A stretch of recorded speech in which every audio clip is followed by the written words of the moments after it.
Hello everybody and welcome back to another video today. I'm going to be doing the first ever election prediction of Biden week. This is the first day out of 7 days.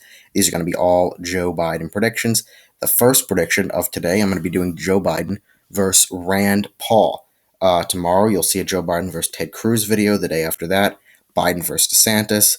Then a Biden versus Josh Hawley video. Then a Biden versus Candace Owens video. And then really by then you're at about 5 people, and then we're gonna have 2 more slots fill in, and I might take suggestions from you, and we'll think about that when it comes. But before I begin this video, please make sure to go ahead and subscribe to the YouTube channel. We're 12 subscribers away from 450 and 62 away from 500 subscribers, which is an enormous milestone. Personally, I do not think Rand Paul is a good candidate for the Republicans, and Joe Biden would have a pretty good chance at defeating him in a general election. And as I say before, all my videos, I go based off of the current state of the country, and things don't look too bright for Democrats at the moment. Not to say they couldn't change in 2023, but I'm not going to, assume what things are going to be like 2 years or 3 years from now. I can only judge it based off of what things are like right now.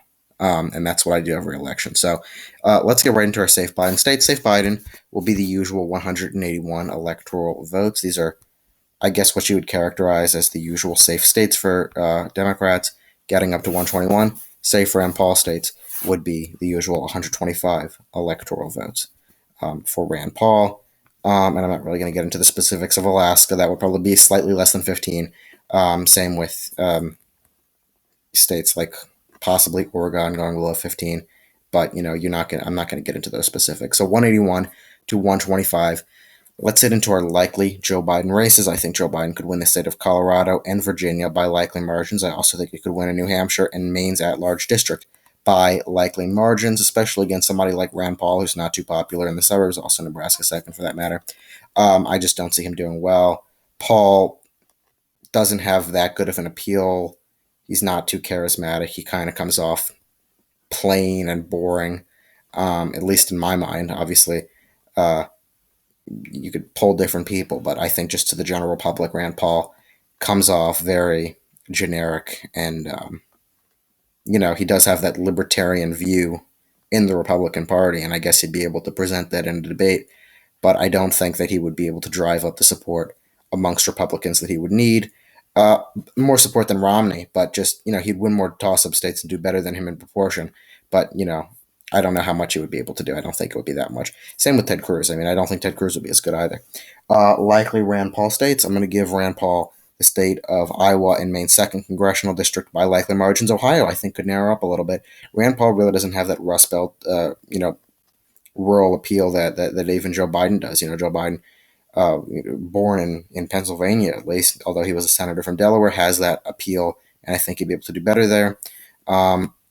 Let's head into our lean Biden states. Lean Biden states would be New Mexico, Minnesota, Georgia, Michigan. All of those states would lean for Joe Biden. He'd be able to win those states pretty well. He did win Michigan by over 2 points back in 2020. Minnesota, he'd win by about 4 to 5 points. Michigan, 1 to 2 points. Georgia, 1 point. New Mexico, 4 to 5 points. And that's just because of his appeal in the Rust Belt.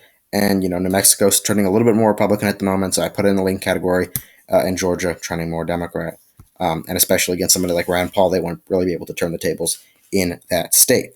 Lean Rand Paul states. Lean Rand Paul would be the states of Ohio, Florida, Texas. He'd still be able to win those states by lean margins, even Florida, given the way Florida's been trending recently. But yeah, they would not be likely margins, which is what I usually give to Republicans with somebody like Rand Paul. Tilt Joe Biden states. I think Joe Biden would be able to tilt Pennsylvania in his column. I think that Joe Biden would also be able to tilt the remaining Nevada, Arizona states in his category. I think that even though you're seeing a little bit of a trend in the Republican direction, Biden would be able to hold on to them in 2024. Rand Paul doesn't have an Hispanic appeal. To be honest, I don't really know what appeal he has. He didn't really do well in the Republican primaries back in 2016. And he's probably best suited to be where he is in the Senate at the moment, not anywhere else. However, I do see Rand Paul winning Wisconsin. That Rust Belt shift is going to happen.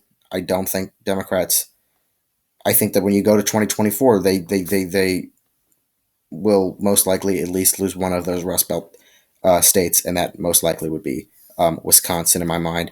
But I do think that Joe Biden would be able to tilt North Carolina in his favor. So 309, 229 election prediction. This time, Joe Biden does pretty well in defeating Rand Paul in the 2024 election. Means that Joe Biden would be reelected President of the United States of America to serve a second term as president. 309 electoral votes to 229. A bit of an interesting electoral map to look at today, where you see Wisconsin red, North Carolina blue, a little bit unusual, I guess. But there you have it, 309, 222, not 222, 229. Tell me what you think in the comments below of my state calls and what you would change. Make sure to like the video, subscribe to the YouTube channel. We got a lot of great content to come out this week for Joe Biden's week. Call it Biden week. And thank you guys so much for watching. Have a great day.